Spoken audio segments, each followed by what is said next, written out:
All right, this section is going to be, we are going to be discussing variation problems.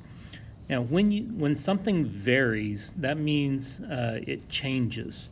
And so the variation problems are going to talk about how one value changes depending upon another value.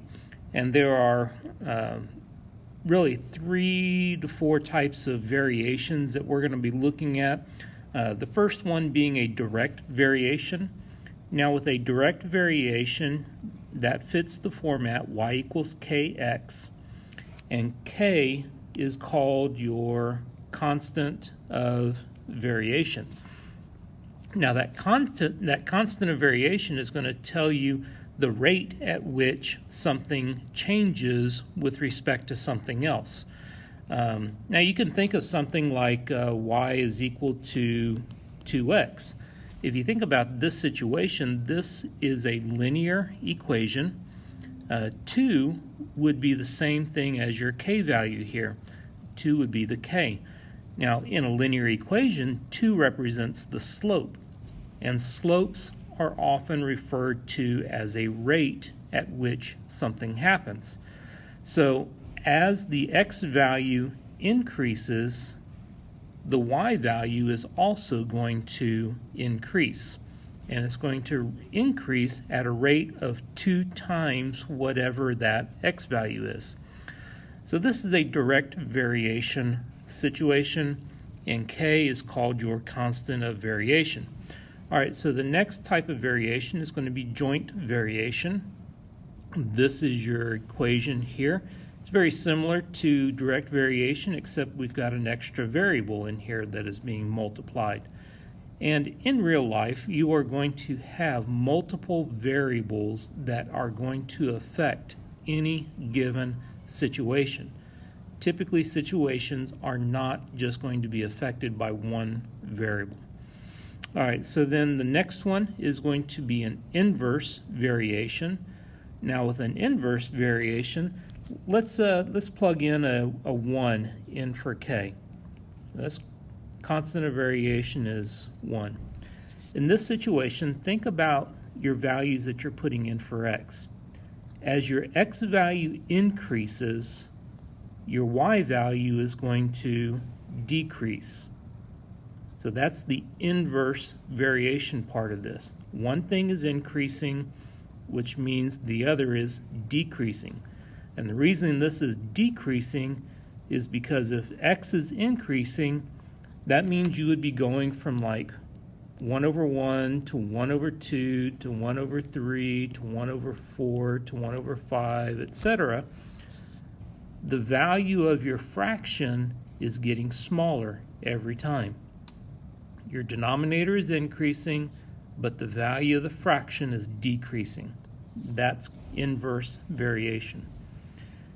And then the last one here is going to be combined variation, and that's just a combination of any of these 3 variations that we are looking at here. For example, if you had something like y equals kx divided by z, that would be a combined variation, where y varies directly as x, because that's a direct variation situation here, and inversely as z, because when you divide by the variable, it's an inverse variation. So we have a direct variation and an inverse variation. Since there's a combination, it's called a combined variation. All right, let's take a look at some examples. This is just going to practice with setting up your equations here. So on the first one, it says y varies directly as x. So that means this is the generic equation that we are using. And y is 27 when x is 6.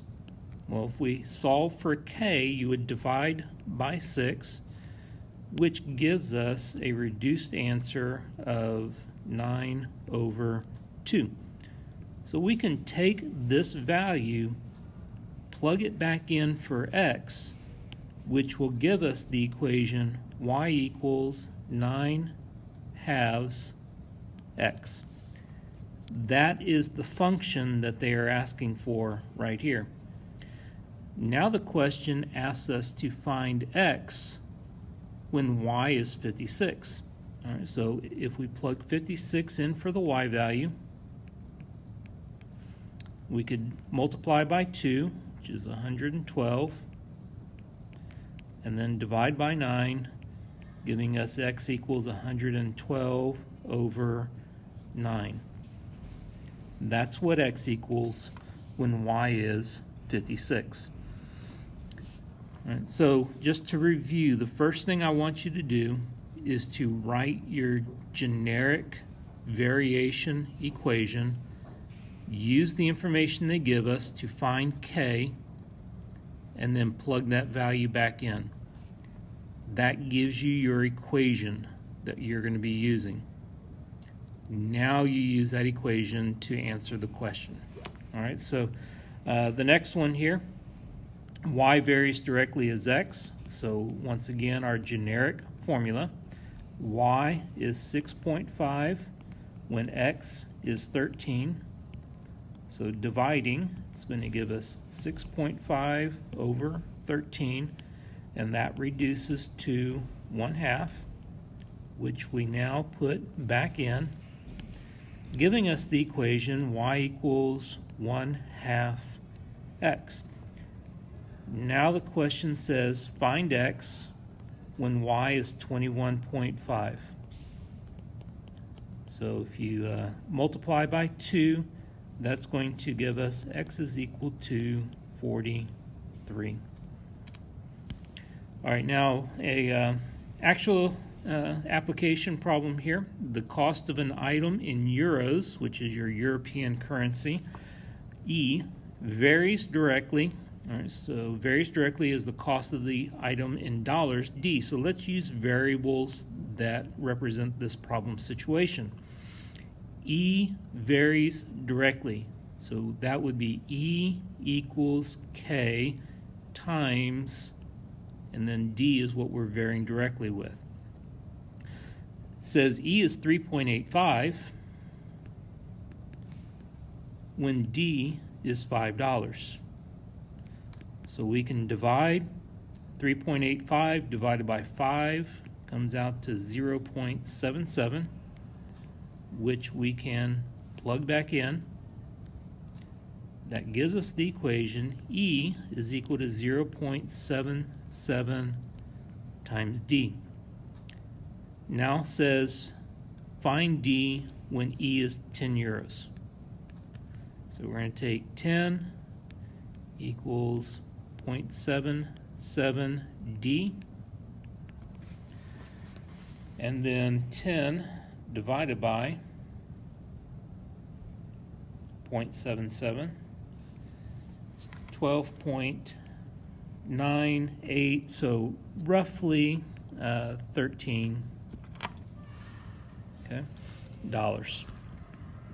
So what that means is that 10 euros is approximately 13 US dollars.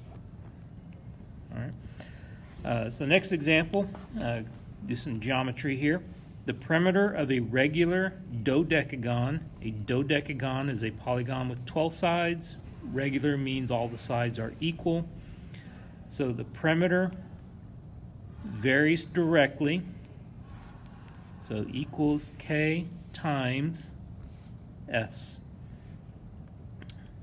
Now it says the perimeter is 18 when the side is 1.5. So if you take 18 and divide it by 1.5, that will give us 12, which we plug in. And that gives us P is equal to 12S, which makes sense because it's a dodecagon. It has 12 sides. So the perimeter would be 12 times the number of sides, or not the number of sides, 12 times the length of each side. And so the question says find S when P is 75. So 75 equals 12S. Dividing, this can be reduced by 3. That would be 25 over 4. That would be the length of each side. All right, so the next problem says that the volume of a cone, so volume, varies jointly, so that means we're going to have more than just an x over here. It's going to be k, as the area of the base, b, so we're going to have capital B, and the height, h. So this is our joint variation. I'm sorry, joint variation. So your volume is 12 pi. Our next task here is to find out what k is. Volume's 12 pi when the area of the base is 9 pi. And the height is 4. All right, so if we multiply those two things together, that is going to give us k times 36 pi, and then dividing 12 pi over 36 pi. The pi's will cancel, and 12 over 36 reduces to 1/3. All right, so that gives us the equation volume equals 1/3 times area of the base times the height. Now it says to find the area of the base when your volume is 24 pi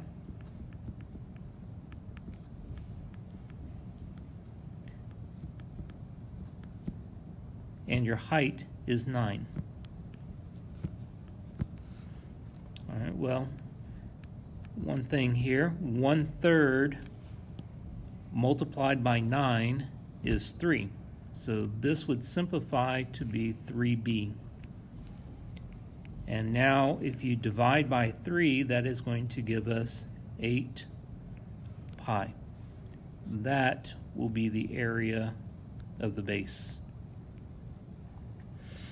All right, so the next problem, y varies inversely as x. So the generic equation is y equals k over x. It says y is 4 when x is 5, meaning the k value is going to be 20 because you're going to multiply the 5 over to the other side. All right, so that gives us an equation of y equals 20 over x. All right, so the question now says write and graph the inverse variation function. This is all that we need right here. I'm not going to worry about graphing this right now, but that is the equation that we are looking for.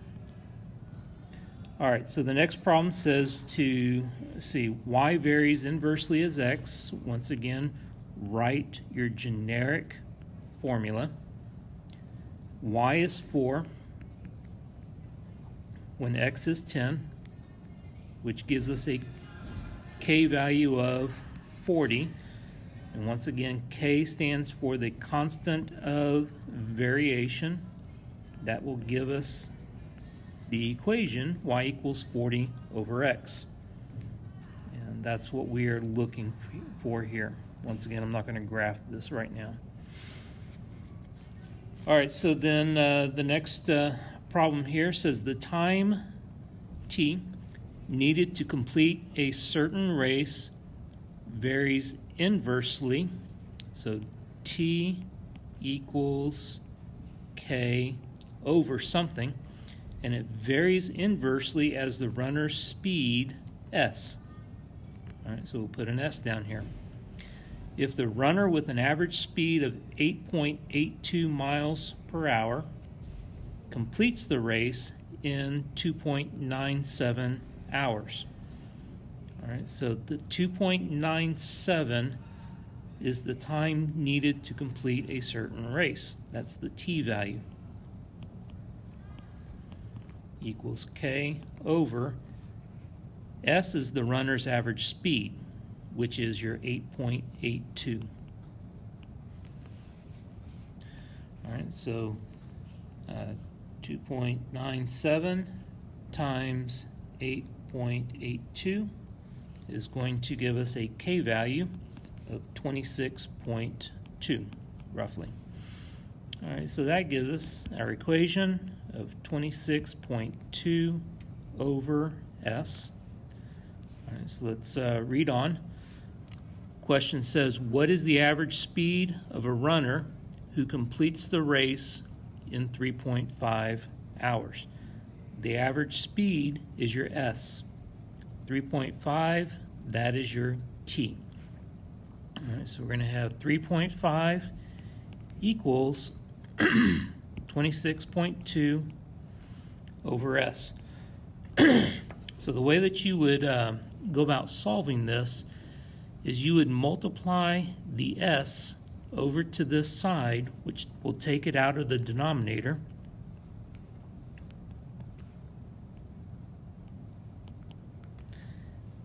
And now we need to divide by 3.5 to bring it over here. That will solve for the S.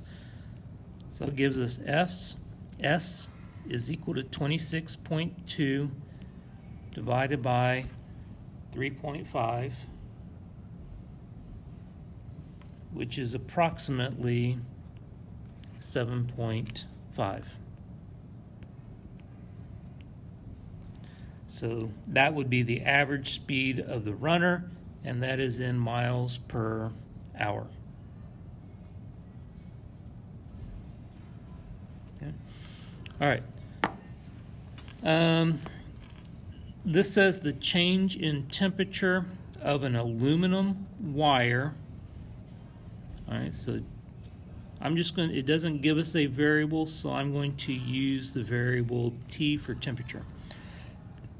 So temperature varies inversely, so that's going to be K over something, and it varies inversely as its mass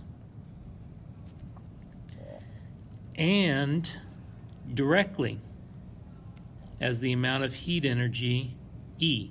Well, directly would be putting the E up here next to the K in the numerator. This is a compound variation problem. It's a combination. All right, so let's take the information given to us here. The temperature of the aluminum wire with a mass of 0.1 kilograms. So the mass is 0.1.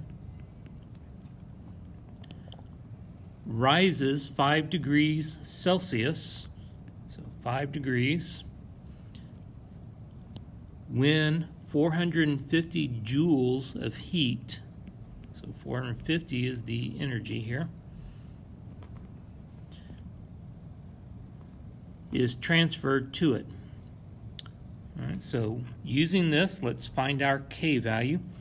5 times 0.1, to move the 0.1 over here, is going to give us 1/2, 0.5, which is 0.5, which is 1/2,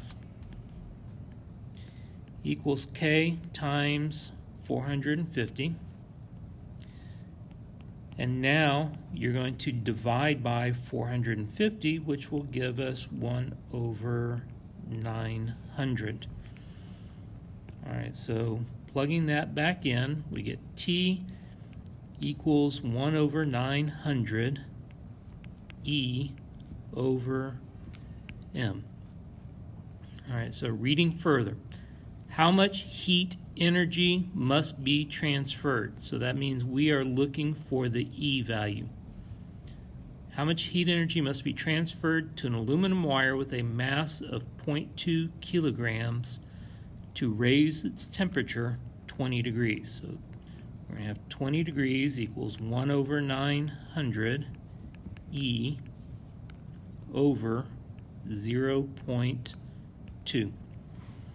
All right, so multiplying 0.2 times 20, that's going to give us a value of 4 equals 1/900 E. And now multiplying both sides by 100 gives us E is equal to 3,600 joules.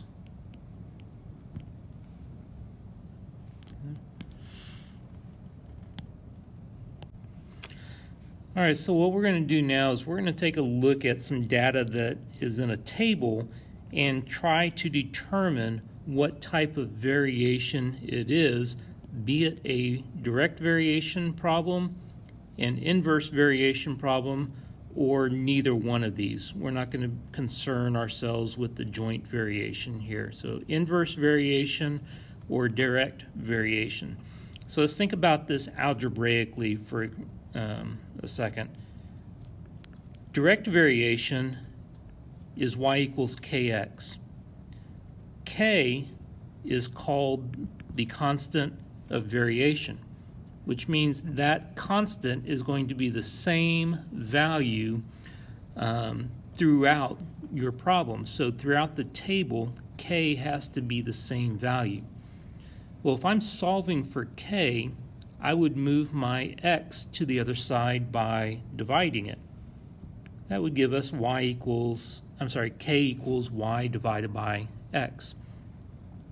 So when you think about a table, every y value divided by its corresponding x value has to come out to be the same constant of variation. If it is, then it is a direct variation problem. So if you take the y value and divide by the x value, it should come out to be the same number. If it is, then you have a direct variation situation. All right, let's think about the inverse variation now. Inverse variation is y equals k over x. So if you solve for k, you would multiply the x to the other side, giving you x times y. So what this means is that if you take the x and the y value and multiply them together, you should get the same constant of variation for every set of coordinates in the table. The x times the y should come out to be the same value. All right, so let's take a look at the situations we have here, starting with the table on the left. Let's see if it is this direct variation first, which means the y value divided by the x value has to come out to be the same thing. All right, so the y value here is 8, and divided by 6.5, that comes out to 1.23 and a whole bunch of decimals after that. It doesn't look good. All right, so let's try the next one. The y value divided by the x value comes out to 0.307 and a bunch of decimals. All right, these two values are not the same thing. So we tried the y divided by the x, came out to a constant, did the y divided by the x, came out to a different number. Since they're not the same number, that means this is not a direct variation. All right, so let's scratch through that and let's see if it is a inverse variation. To be an inverse variation, x times y has to come out to the same number. All right, so let's try 6.5 times 8. So 6.5 times 8 is equal to 52. All right, so now we're going to try 4 times 13. 4 times 13 is also 52. And 0.5 times 104. That's a half times 104, which is also 52.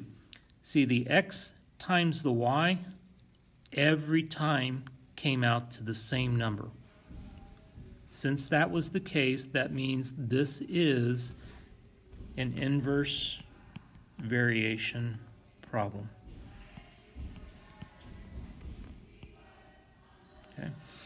All right, so let's try the same method of approach here on the next table. So on this, if we try the first one, y divided by the x, that would be 30 divided by the 5, which comes out to 6. Let's try the next one, 48 divided by the 8, which also comes out to 6. Now, just because the first two came out to the same thing does not necessarily make it a direct variation. You have to check all values in your table. So the next combination is 72 over 12, which does also equal 6.